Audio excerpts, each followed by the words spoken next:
Welcome to BNEWS Weekly Special Report. I'm Phil Gallagher, and my guest today is Melisa Tintocalis. Yes, Got hi it Phil, right. you got it. The brand new minted Economic Development Director here in Burlington, and that's what we're going to talk about, but we're first going to get to know her a little bit in her career path and her early life journey. She's kind of a anti-Horace Greeley type woman in that as you know, Horace said, "Go west, young man." Well, Melisa has come east, young lady. So That's right. Let's start early on. You're educated, you grew up in the San Diego area? Just north of that. So I grew up in a town called Palmdale, which is actually the high desert, and it's where the space shuttle used to land, Edwards Air Force Base. Oh, I know that. Yeah. I know of it, but not having been there. But so you got to see that a number of times. Yeah, that was kind of part of the aerospace kind of industry was pretty much set up there, and I think part of my early interest in development started there. There are Joshua trees and the California poppies, and development came fast and furious in the early 80s, and so some of my interest in how things were allowed and how things kind of developed in the built environment kind of was born out of that. Well, they had some huge aerospace divisions that were built up out there. Yeah. Right? So you get into high school? Yep, go to high school. And what do? Are you a soccer player, a basketball player? Any Yep. of that? A little bit of track and field, soccer, and so that was a great part of my life. I also Only because you could do it 365 days a year, unlike out here. That is true. That is one thing I'm learning for my kids. I have to plan seasonal sports. Absolutely. Which is very different for me because most of baseball you can play year round practically in California. Right. So, yep. Well, are you a hockey mom yet? No. Well, try to avoid it because sitting in on aluminum seats at 4:30 in the morning or 5:30 in the morning in the dead of winter is not much fun. Oh my goodness, yeah. But there's a lot of parents who do it here. Yeah, no. So far, basketball and baseball and swimming, which is those are my two people, and those are kind of their interests. Great. And how old are they? I have an 11-year-old and a 9-year-old. Both boys? The older one's a girl, Elise, and then the younger one's Jack. He's 9. Okay, so the older one's soon to leave you for a little while, right? I hope not.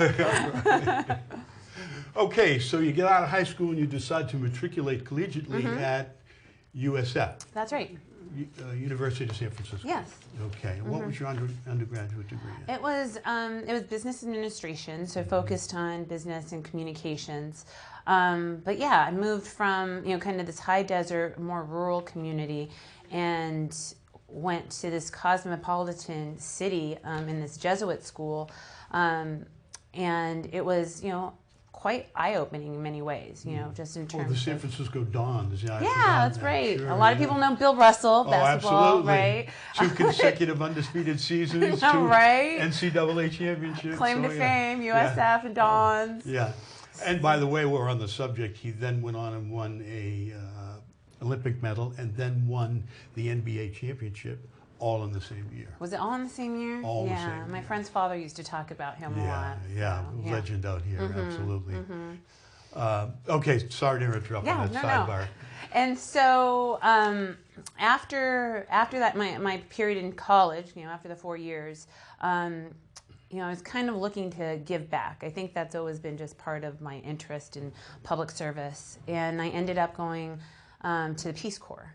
And so I spent a couple years in Paraguay in South America, and the focus was on small business development. So there was this, kind of, they call it urban small business development. And my project, I was very fortunate because there's a lot of variables when you come into Peace Corps. But a lot of poverty, a lot of low-end type of development. Right, and your environment, the people you get to work with, there's so many variables. But I had a great project team and leader, and I was able to work with a cooperative, and they worked with farmers. And what we did, our project was really to help help the farmers get their honey to a market. Yeah, and so we were able to help clean it and cleaning the honey just was like picking out the bees Right. and the leaves, Right. maybe giving them some clean, plastic or glass containers to store the honey. And then we were able to transport the honey because we had the means as the cooperative, and we transported it to small businesses. So I think So a collective revenue stream as well. exactly offered a little bit, kind of, a little side hustle for a lot of the farmers, and it helped, I would say, streamline it a bit, so we could, give them one price, get that out for them without them having to spend, their whole day doing that kind And of this stuff. was an adjunct to the regular crop. They're using the bees for the pollination, and then the honey as a substrate. Yeah, that's right. That's Yeah, right. right. I think it's something that a lot of people think that I was a beekeeper because a lot of volunteers do that, and it's actually, as we know, like with the bees and kind of the environmental ecosystems being so sensitive, that's something that's coming up again. But I learned a little bit, about how that works in just a very rural environment in South America. So So how long did you spend down there? it was 2 years. Great. Yeah. Great. So. And what were the living conditions like? I mean, they were modest living. It's rural living. Yeah, so it wasn't a UN 4-star hotel. Huh? Definitely not. Definitely not. I learned, washing your clothes by hand.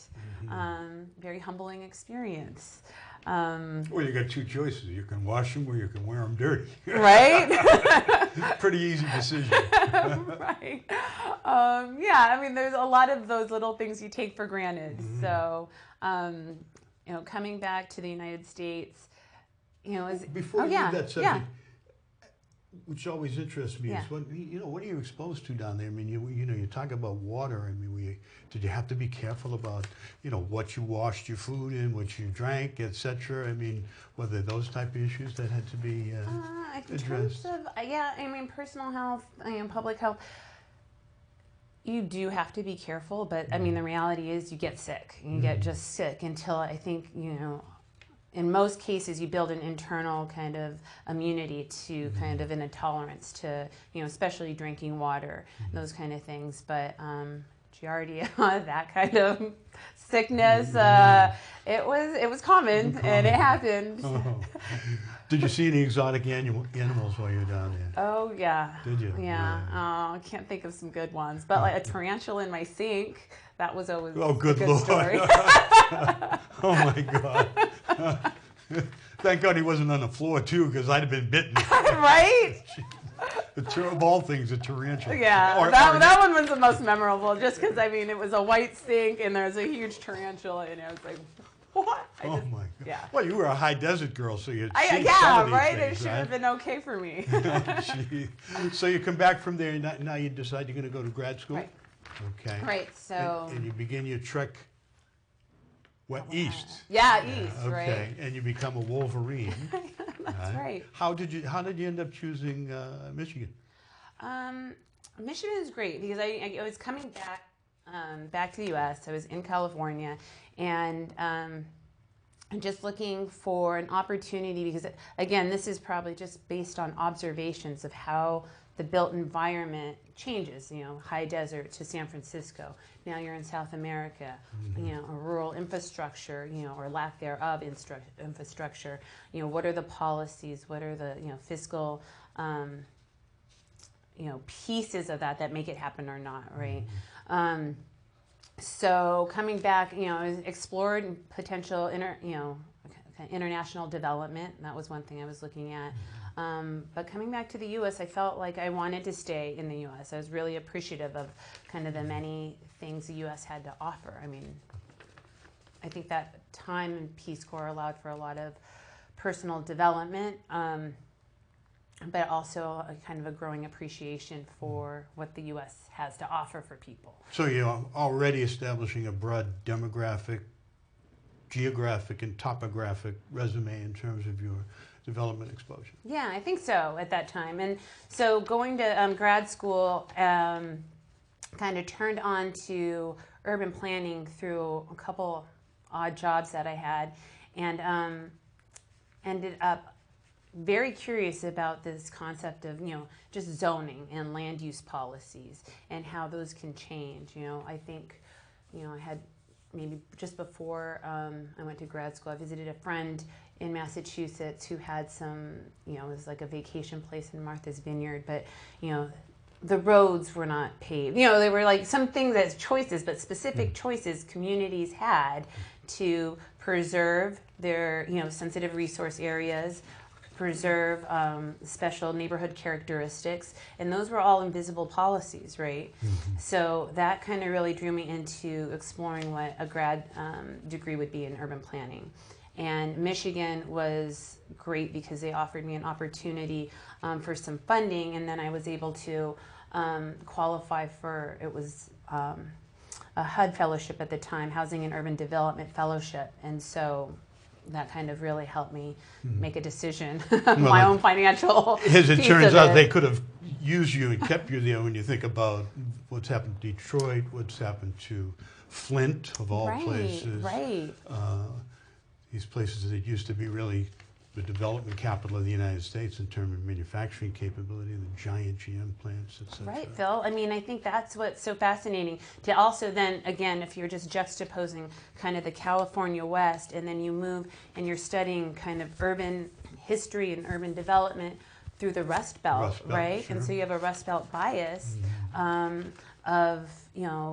areas like Detroit that had such a single industry focus, and when that kind of And also falters, wartime focus, this was one of the, Exactly. along with Pittsburgh, I think one of the predominant areas of both the production of steel and the use of steel during World War II.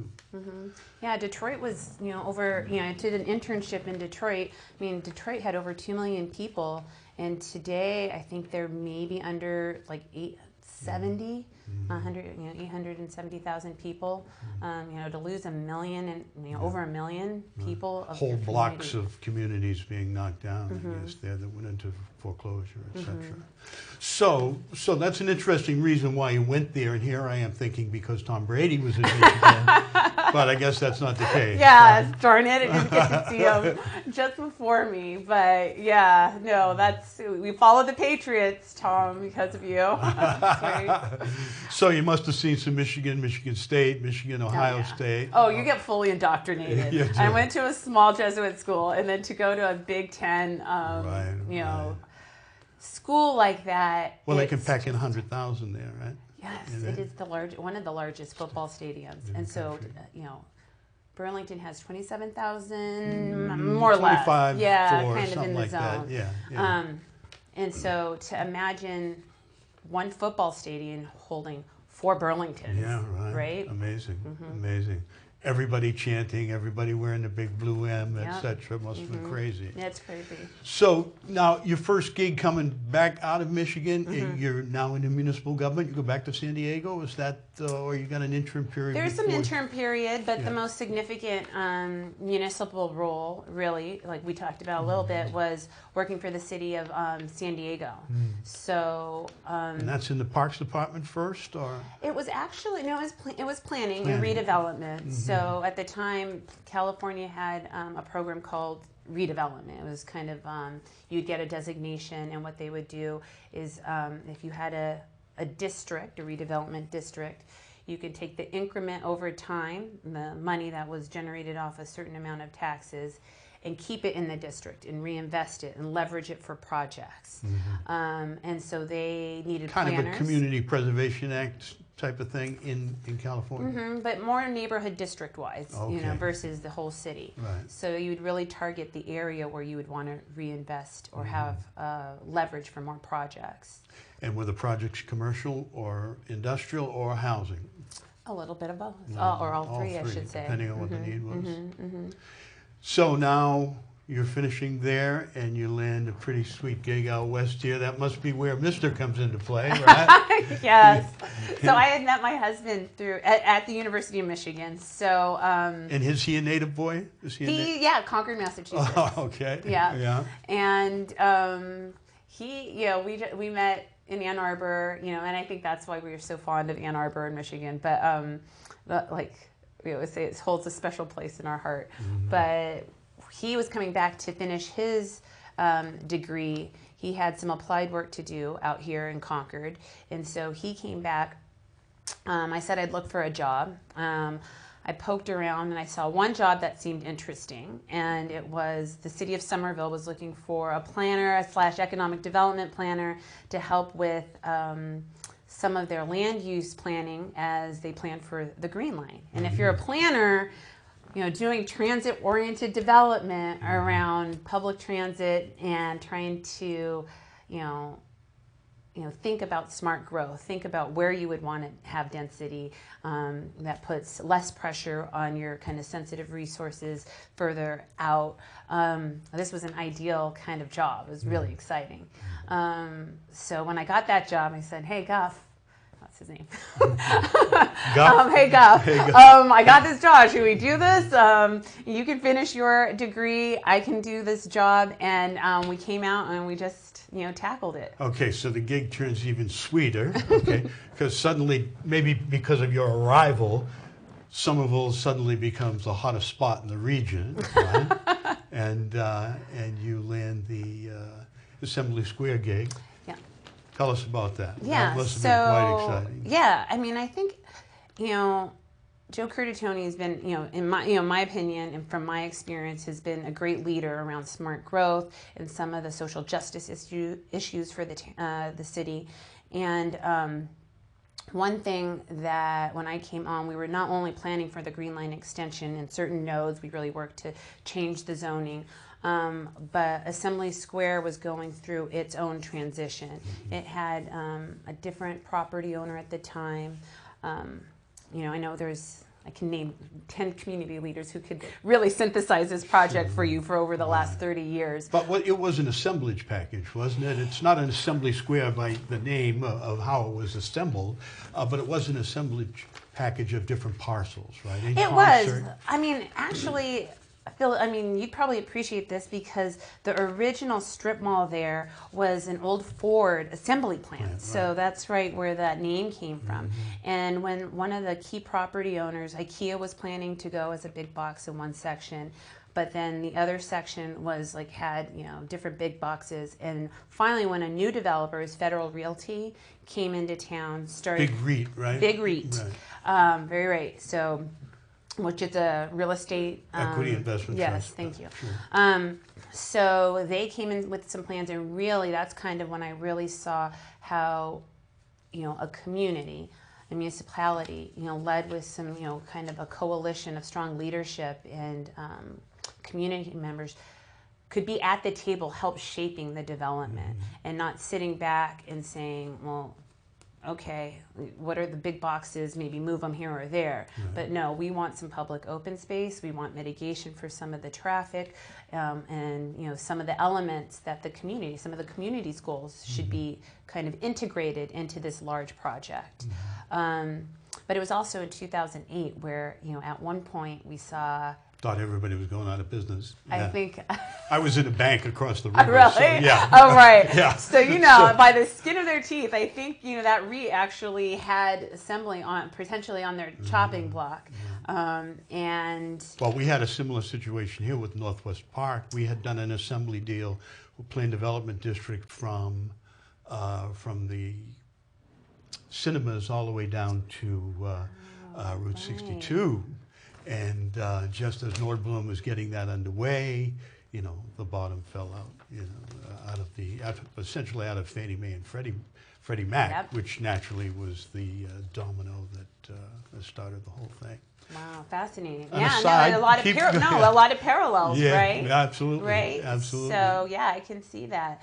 And so, and I also saw where, support and some, investment from a state level, because we also looked at, some programs like iCubed and a version of MassWorks for the Assembly project also helped. And then, so that was kind of my role in kind of being kind of the city liaison for an interim period of time. And then it was just kind of the opportunity opened up in Lexington. So don't go there. Oh, yet. I'm not supposed to. No, Okay. not yet. Because I want to put an aside into that Northwest Park deal, yeah. because we did have some state efforts, state coordination of the project when we made the Sun Microsystems deal, which then subsequently was bought by Nordblom. But in any event, for your desk later on, once you get settled in a few years, we were supposed to get, we had Gloria Larson, who was a former Secretary of Economic Development in the town, in the state, excuse me. She was our consultant. And in that deal, we were supposed to get the state salt barn down in the center of town. Oh, interesting. And everything got signed, sealed, and delivered, except we never got our state barn. So anyway, just a little, yeah, I had to look that up. Little research project for you. When you get settled, you know, a year or two. So now you've finished this. I mean, you got a burgeoning resume of really high quality and diverse development potential. So you land this really sweet gig in Lexington, right? Go ahead, tell us about that. Yeah, well, Lexington is a little higher level, but you know, again, every opportunity gives you, you know, a chance to learn something new. And I feel like a large takeaway here was the government structure. So I was working in a strong mayor city form of government to then move to Lexington, which is a town meeting, town manager set up with government. And I think that's where I kind of started to realize why some of the changes honing your political skills. Yes, or take as long as they do, or don't change, right? Yeah. To see that land use policies required a 2/3 vote of town meeting, you know, it's a very high hurdle. High threshold. Very high threshold. Yeah. So I learned that was probably, you know, kind of eye-opening at the time, because it's different from California. It's even, you know, more striking, you know, if I probably came from California right to Lexington. But but seeing that in New England, seeing the strong mayor and then seeing the town meeting set up was very different. Well, the pressure wasn't as great there. I mean, you had tremendous resources, right, in the town of Lexington. I mean, they've got $100 million in stabilization, don't they? They do have a large stabilization. Although, you know, they have now, you know, listed quite a number of capital projects there. And, you know, the high schools on the docket. Their commercial to tax residential revenue, the tax revenue split between the commercial and the residential is much different. So you have about 11% of the taxes come from the commercial sector, and the remaining is residential. You don't have classification there? It's a split tax rate. Oh, it is? Yes, okay, it's still a split tax rate. But even based on the assessed value of everything that's in that town, only 11% is commercial. Okay, this is primarily because of the huge increase in the value of their residential property. Yep, and they're residential, because, you know, I think if you... Because they have a similar split in square footage, don't they, in terms of their development potential over there? Yeah, I mean, I think, you know, I haven't done the zoned land use for Burlington. I don't know off the top of my head yet, but for Lexington, it was, you know, 6% of all of Lexington is zoned commercial. It's not much. Really? Right. Okay, so we would exceed that. You'd extend that, but it's because of the density on what you do have, you know, and I think that's something that we, meaning, you know, some of the planning, some of the economic development committee members in Lexington, we're really trying to explore, not trying to change any of the residential areas, but really focusing on the smart growth and infill opportunities within your existing commercial. So. All right, we got to leap because I only got 4 minutes and I've used it up blabbing away myself. So it's kind of complimentary to make a leap from there over to Burlington. Yeah. Why did that happen? Why did that happen? Well, I mean, I had been in Lexington, and you know, some of the issues kind of start to repeat themselves. So I think, you know, I was looking for some new opportunities. I had talked to the town administrator, Paul, and we had talked a little bit about just kind of forming the position a lot, just, you know, when he was in his information gathering mode, so probably a couple of years back now. And when I saw the opportunity kind of to help the town kind of build out a framework for economic development and work with Paul more closely, I thought it would be a great opportunity. And I could a lot of my knowledge was still very transferable about some of the life science, some of the regional traffic patterns, some of those things that play a fundamental role in any kind of development as you go forward. Right. As you know, we've been overzealous. This is our third iteration of development since the build out of Route 128, where we, fortunately, the town fathers at the time rezoned from Wynn Street, I think, or is it from 3A to Route 3, 1,000 feet on each side, commercial. So fortunately, the bulk of that was concentrated over there. But we've been overzealous. We put in tremendous amount of industrial capability, which subsequently resulted in poisoned water supply, et cetera. So, but that's another story. And I just want to close with just give us a couple of highlights, and then I'll save the more difficult political questions for another time once you get settled in. But tell us some of the highlights that you think that have happened in your career, that have shaped your career at this point, that we haven't touched on. We haven't touched on. Well, I guess childbirth would be one of them, right? But I don't think we need to. No, I mean, I think I touched on I kind of maybe like dropped a little bit here and there, but I think, growing up in California and seeing kind of development and seeing how, the environment, we take it for granted, and we just take it in terms of like, it's just a hegemonic growth mentality, grow, and right. It's everywhere, right? So I like to think of how we can grow, knowing that that's kind of where we are in kind of modern world, but do in a smarter way. And a little coexistence. Coexistence. And so that's why I feel like the idea of smart growth and that philosophy is important, because it does try to be a little bit more holistic, because maybe another, we could talk a little bit more, economic development means a lot to a lot of people, things, sure. right? Well, I know you got real estate analysis and values, et cetera, and those things contribute to it. Yeah. Unfortunately, we've run out of time, and we will have to, I still have a page of questions, so apparently I've spoken too much. I want to thank our guest, Melisa Tintocalis. Yes, finally got it right. Burlington's newly minted Economic Development Director. Thank you, Melisa, for joining us. Thanks, Bill. Thank you. Have a good day.